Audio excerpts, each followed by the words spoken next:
Hello नमस्कार दोस्तों, मैं आनंद यादव आपका स्वागत करता हूं गुरुकुल ग्लोबल स्टडीज़ में। तो आइए आज हम लोग बात करेंगे भारतीय संविधान के कुछ महत्वपूर्ण प्रश्नों के बारे में। तो ठीक है, चलते हैं पहले प्रश्न की ओर। ये रहा आपका पहला प्रश्न आपकी स्क्रीन पर। पहला प्रश्न कह रहा है, भारत का संविधान कब अंगीकार किया गया? तो भारत का संविधान कब अंगीकार किया गया? भारत का संविधान आप सभी को पता होगा, भारत का संविधान बनके तैयार हुआ था 26 नवंबर 1949 को। कब बन के तैयार हुआ? 26 नवंबर 1949 को। पूछा जाए अंगीकार कब किया था, तो दोस्तों मैं बता दूं, जिस दिन बनकर तैयार हुआ था उसी दिन अंगीकार किया गया, आत्मार्पित किया गया। और उसी दिन कुछ लगभग संविधान के 15 आर्टिकल, कितने आर्टिकल? 15 आर्टिकल, 15 आर्टिकल लागू भी कर दिए गए। तो ये 15 आर्टिकल नागरिकता और निर्वाचन से संबंधित थे। किससे संबंधित थे? नागरिकता और निर्वाचन से संबंधित थे। ठीक है, तो भारत का संविधान कब अंगीकार किया गया? 26 नवंबर 1949 को। चलते हैं नेक्स्ट क्वेश्चन की ओर। आपका ये रहा नेक्स्ट क्वेश्चन। नेक्स्ट क्वेश्चन कह रहा है, बाबा साहब भीमराव अम्बेडकर जी ने संविधान की आत्मा किसे कहा है? ये क्वेश्चन कह रहा है कि बाबा साहब भीमराव अम्बेडकर जी ने संविधान की आत्मा किसे कहा है? किसे कहा है बताइए? मौलिक अधिकार को कहा है, राज्य के नीति निर्देशक तत्व को कहा है, प्रस्तावना को कहा है, अनुच्छेद 32 को कहा है? अनुच्छेद 32 की अगर हम बात करें तो अनुच्छेद 32 में दिया गया है संवैधानिक उपचारों का अधिकार। क्या दिया गया है? संवैधानिक उपचारों का अधिकार। अनुच्छेद 32 में क्या दिया गया है? संवैधानिक उपचारों का अधिकार। संवैधानिक उपचारों के अधिकार की अगर हम बात करें तो जब किसी के मौलिक अधिकारों का हनन हो रहा होता तो वो सीधे सीधे आर्टिकल 32 के अनुसार कहाँ जा सकता है? सुप्रीम कोर्ट में। और सुप्रीम कोर्ट इसके लिए 5 प्रकार की न्यायिक रिटें जारी करता है। कितने प्रकार की? 5 प्रकार की। तो आ जाइए हम बात करते हैं इस क्वेश्चन का आंसर क्या होगा। पूछा गया है बाबा साहब भीमराव अम्बेडकर जी ने संविधान की आत्मा किसे कहा है? तो बाबा साहब भीमराव अम्बेडकर जी ने संविधान की आत्मा कहा है भाई अनुच्छेद 32 को, यानी कि संवैधानिक उपचारों के अधिकार को। तो इसका आंसर रहा डी ऑप्शन। चलते हैं अगले क्वेश्चन की ओर। अगला क्वेश्चन कह रहा है, निम्नलिखित में से भारतीय संविधान की विशेषता क्या है?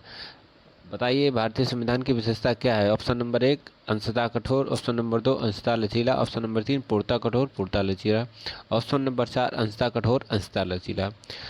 तो भारत के संविधान की अगर हम विशेषता की बात करें तो भारत के संविधान की विशेषता है कि भारत का संविधान अंशतः कठोर है, लचीला भी है। कठोर भी है और लचीला भी है। अंशतः कठोर का मतलब कुछ भाग उसके कठोर हैं और कुछ भाग लचीले हैं। चलते हैं अगले क्वेश्चन की तरफ। अगला क्वेश्चन ये रहा। अगला क्वेश्चन क्या कह रहा है? भारतीय संविधान की प्रस्तावना का प्रारूप कहाँ से लिया गया है? तो बताइए, ऑस्ट्रेलिया से लिया गया है, अमेरिका से लिया गया है, जर्मनी से लिया गया है, जापान से लिया गया है? तो अगर हम बात करें भारतीय संविधान की प्रस्तावना के प्रारूप की, तो भारतीय संविधान की प्रस्तावना का प्रारूप लिया गया भैया अमेरिका से। कहाँ से लिया गया? अमेरिका से लिया गया, यूएसए से लिया गया। भारत के संविधान का जो प्रस्तावना है उसको यूएसए से लिया गया, उसका प्रारूप यूएसए से लिया गया। अगर ये पूछा जाता कि संविधान प्रस्तावना की भाषा कहाँ से ली गई, तो प्रस्तावना की भाषा ली गई है ऑस्ट्रेलिया से। प्रस्तावना की भाषा कहाँ से ली गई है? ऑस्ट्रेलिया से। तो आंसर रहा ऑप्शन नंबर बी। चलते हैं अगले क्वेश्चन की तरफ। क्वेश्चन नंबर 5 की, यार भारत के संविधान में कितने भाग हैं?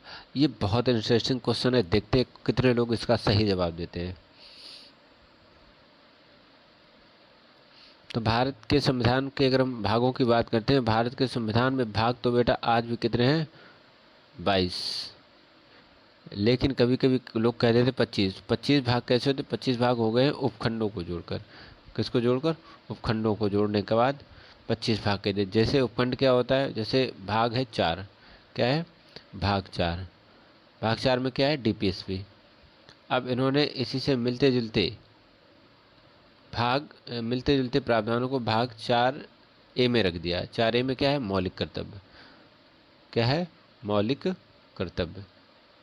तो अब देखिए, ये भाग 4 था, ये 4A इसका ही तो उपखंड है, 4 का ही। तो इसी तरह से भाग 25 हो गए हैं। ठीक है, वैसे अगर पूछा जाए भारत के संविधान के कितने भाग है, तो भारत के संविधान के आज भी कितने भाग हैं? 22 यानी कि 22। चलते हैं अगले क्वेश्चन की ओर। भारतीय संविधान में नागरिकता का प्रावधान किस देश से लिया गया है? भारतीय संविधान में नागरिकता का प्रावधान किस देश से लिया गया है? ये बहुत ही सिंपल सा क्वेश्चन है, सभी को पता होगा। भारतीय संविधान में नागरिकता का प्रावधान लिया गया है ब्रिटेन से। कहाँ से लिया गया? ब्रिटेन से। तो इसका आंसर क्या है? Option number 2। अब ब्रिटेन में कैसी नागरिकता का प्रावधान है? एकल नागरिकता। हमारे भारत में कैसी नागरिकता का प्रावधान है? एकल नागरिकता का। चलते हैं क्वेश्चन नंबर अगला क्वेश्चन कह रहा है भारतीय मूल संविधान में कितने मौलिक कर्तव्य उल्लिखित थे? भारतीय मूल संविधान में कितने मौलिक कर्तव्य उल्लिखित थे? 10 थे, 8 थे, 11 थे, कितने थे? इनमें से कोई नहीं। तो इसका आंसर है बेटा इनमें से कोई नहीं, क्योंकि जब संविधान बनके तैयार हुआ था तो उस समय भारत के संविधान में एक भी मौलिक कर्तव्य नहीं था। तो मौलिक कर्तव्य शामिल कब किए गए? मौलिक कर्तव्य शामिल किए गए 42वें संविधान संशोधन 1976 में। कब शामिल किए गए? 42वें संविधान संशोधन 1976 में भाग 4A में। कहाँ शामिल किए गए? भाग 4A में। मौलिक कर्तव्य कितने? 10 मौलिक कर्तव्य शामिल किए गए। ये मौलिक कर्तव्य किसकी सिफारिश पर? सरदार स्वर्ण सिंह समिति की सिफारिश पर शामिल किए गए। वर्तमान में मौलिक कर्तव्यों की संख्या कितनी है? वर्तमान में मौलिक कर्तव्यों की संख्या है 11।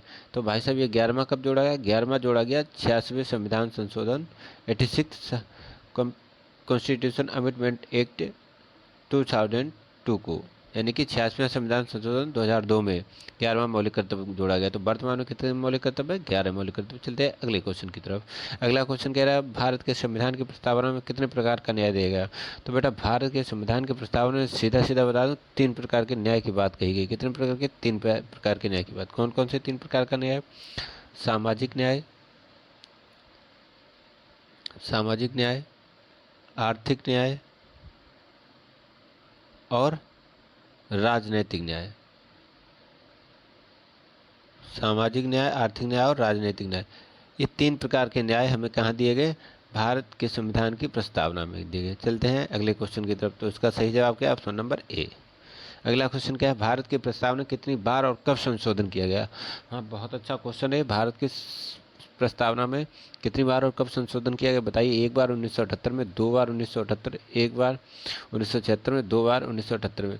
तो भैया मैं बता दूं भारत की प्रस्तावना में केवल और केवल अब तक 1 बार ही संशोधन किया गया, और वो कब किया गया? 1976 में। और इस संशोधन में प्रस्तावना में 3 शब्द जोड़े गए। कौन कौन से 3 शब्द जोड़े गए? 3 शब्द जोड़े गए समाजवादी,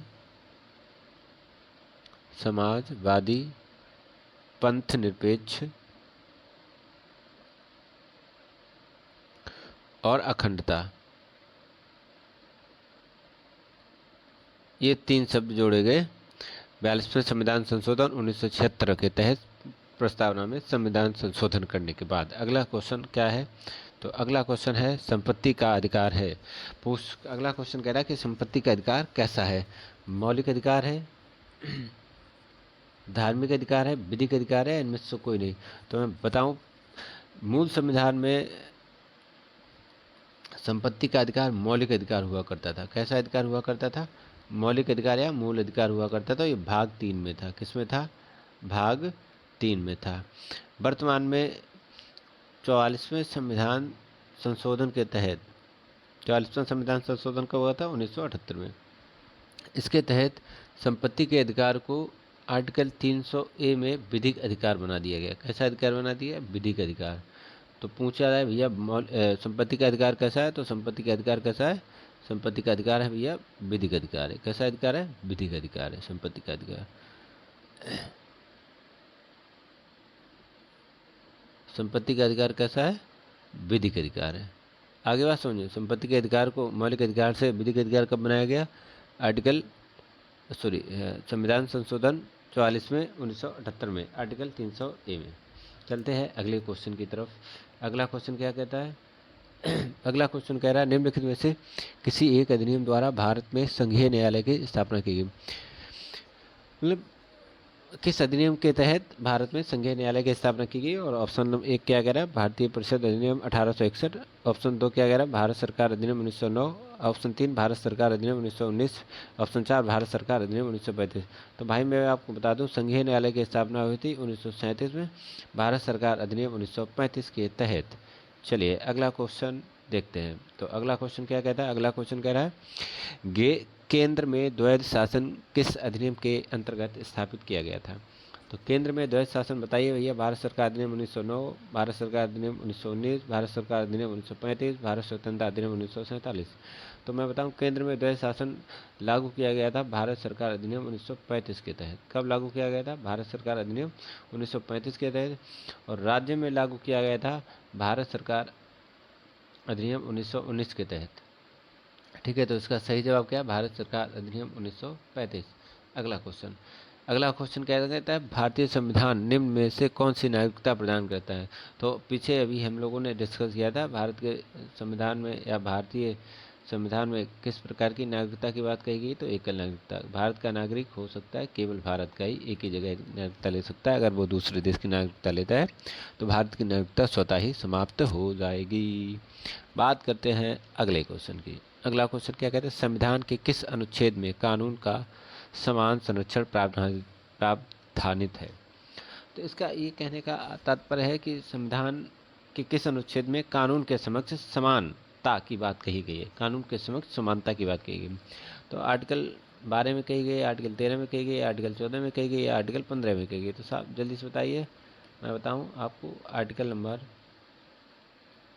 14 कानून के समक्ष समानता की बात करता है, लेकिन आर्टिकल नंबर 361 ये कहता है कि राज्यपाल और राष्ट्रपति के लिए कानून समानता से संरक्षण की बात कही गई है आर्टिकल 361 में। अब बात करते हैं हम लोग अगले क्वेश्चन की। अगला क्वेश्चन क्या कह रहा है, इनमें से कौन राज्य के नीति निर्देशक सिद्धांतों में सम्मिलित नहीं है। तो मद्य निषेध नहीं है, काम का अधिकार नहीं है, समान कार्य हेतु समान वेतन नहीं है, या सूचना का अधिकार नहीं है। तो मैं बताऊं, सूचना का अधिकार एक मौलिक अधिकार है, आर्टिकल 19 में दिया गया है। किस में दिया गया है? आर्टिकल 19A में दिया गया सूचना के अधिकार के बारे में। अगले क्वेश्चन की ओर चलते हैं। अगला क्वेश्चन, चलिए ठीक है, समाप्त होता है। अगर ये सेशन पसंद आता है तो लाइक, कमेंट और सब्सक्राइब जरूर कीजिए। बहुत बहुत धन्यवाद। Thank you.